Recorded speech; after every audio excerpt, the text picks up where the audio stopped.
The Fantasy Fanatics Podcast on SportsTownChicago.com. Butler over there, quarterback for the Denver Broncos. Oh my God! Would you boys like to meet him? Are you serious? Jay, I want you to meet Stan and Kyle. They broke 100,000 points on Guitar Hero.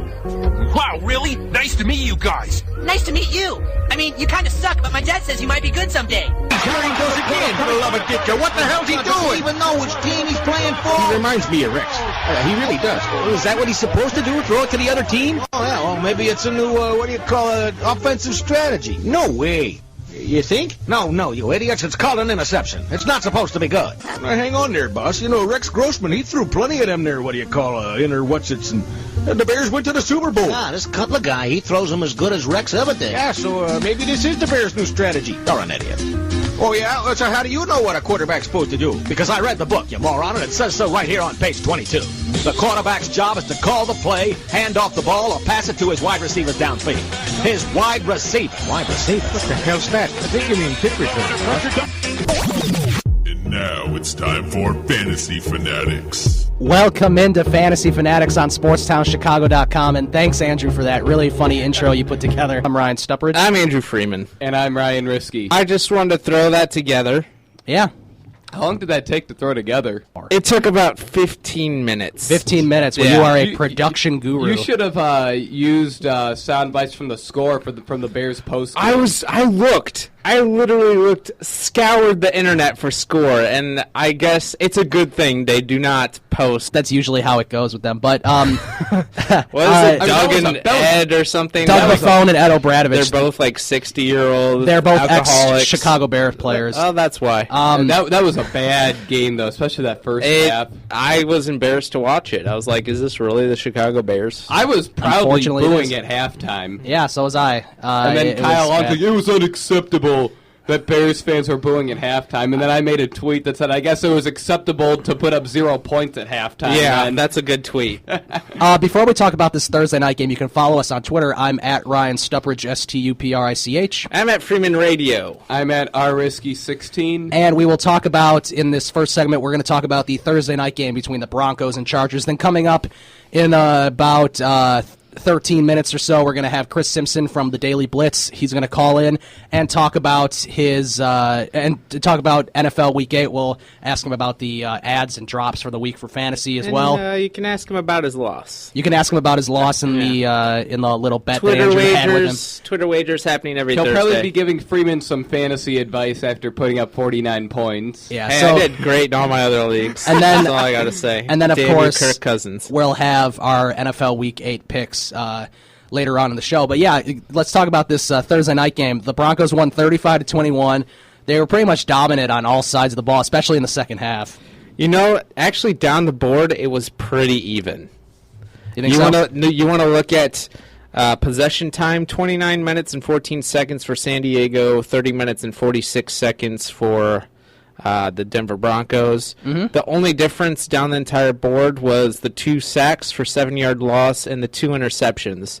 Denver had 0. Peyton didn't get sacked, and he didn't throw any interceptions. That's the difference right I think the momentum changer was when the Chargers forced the fumble on Andre Caldwell on the kickoff, and then they got called back, and there wasn't enough evidence to call it back. They said his elbow was down, even though there was no camera angle to prove that. Yeah, another huge factor in this one was the running. Very much different. Oh, yeah, San Diego could not run the ball. Rushing, they rushed 15 times, and Denver rushed 30. In fact, their leading rusher only had 36 yards. And 21 of those were on the last carry of the game. And we'll discuss with Christian a little later when he calls in. Is Brandon Oliver droppable?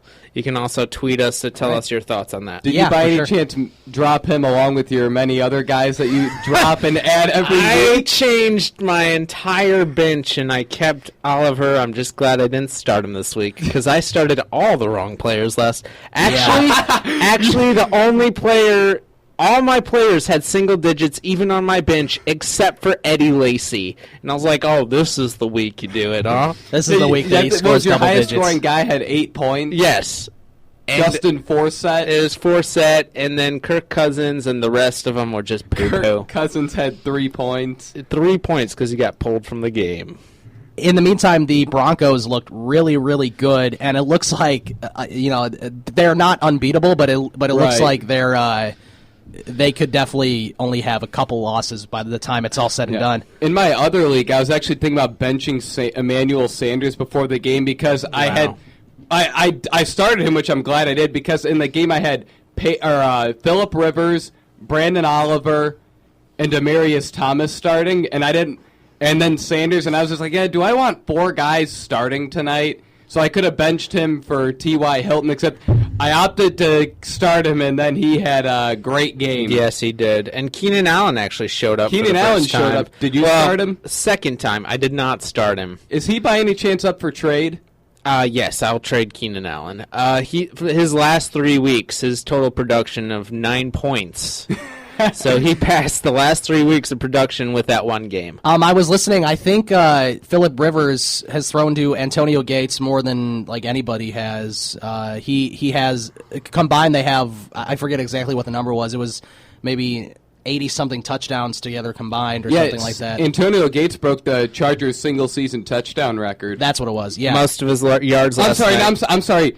Career receiving yard record is what I meant. Yeah, and he scored 2 touchdowns yesterday, which was pretty good. Yeah, most of his yards last night came out from 31. It was as long as 31. Yeah, and that was as long as 31. I think that was on a 3rd and 20. He was targeted 8 times, caught 5. Yeah. Keenan Allen finally found the end zone for the first time all season. If you had a PPR league, he was targeted 13 times and caught 9 of them, but only got 73 yards. I had in my PPR, which is why Brandon Oliver had a decent game because he caught so many passes. Yes. Even though he didn't really get...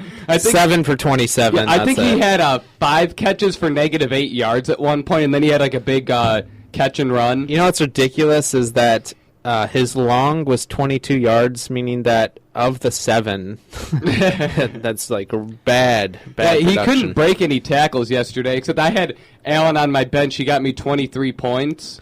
Yeah. Because he had 9 catches, except I was glad that I started Emmanuel Sanders. Okay, now close your eyes and imagine that the game did not happen last night, and someone asks you, should I start Keenan Allen or should I start Jimmy Graham? What would you tell him? That's tough. Because the last 3 weeks of productions, 9 points. 9 points in the last 3 weeks. Is Graham healthy? Is he? And the thing is, that was only helped because he scored a touchdown. Graham will play. Okay. Geez. I might take a gamble on Jimmy Graham.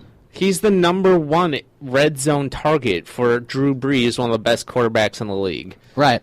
Although they haven't done that well this year. They're 2-4, but they play Green Bay. Yes. So that's always a challenge, obviously. Another thing that was really good was the Broncos' defense. They stepped up. A lot of people don't talk as much about their defense, but their defense was really good. And one guy that was really good was Brandon Marshall, not the Bears' Brandon Marshall, of course.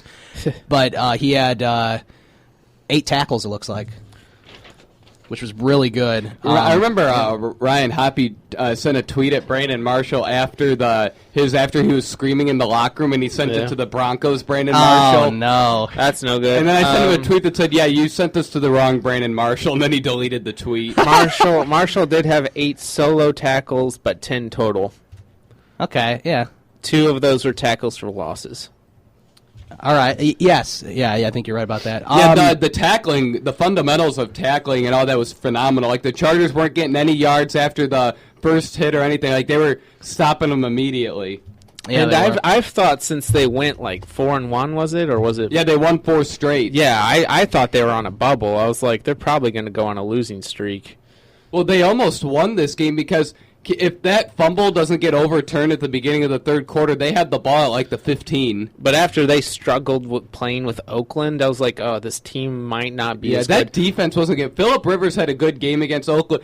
The pick he threw against Oakland was because Keenan Allen was hurt and couldn't jump, and for some reason, it hit his hand and he tipped it up to an Oakland receiver. Yeah. Right. Which it should have been a touchdown. And I'm sure Freeman could have used that touchdown. I could have used a lot of touchdowns. I'd say most of my roster. Who do you play this week, Andrew?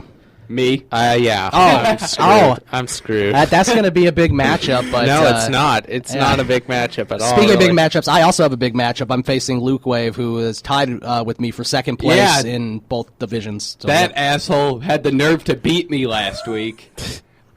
That's the only week I didn't score 100 points, and and coincidentally, that's the only week I've lost. So when I score 100 points, I win. All right, we're going to take a break. We're going to come back and have Christian Simpson of the Daily Blitz call in and talk about NFL Week 8, who to add, who to drop, everything else football-related. We're talking football this first hour. You're listening to Fantasy Fanatics on SportsTownChicago.com. The Fantasy Fanatics Podcast on SportsTownChicago.com.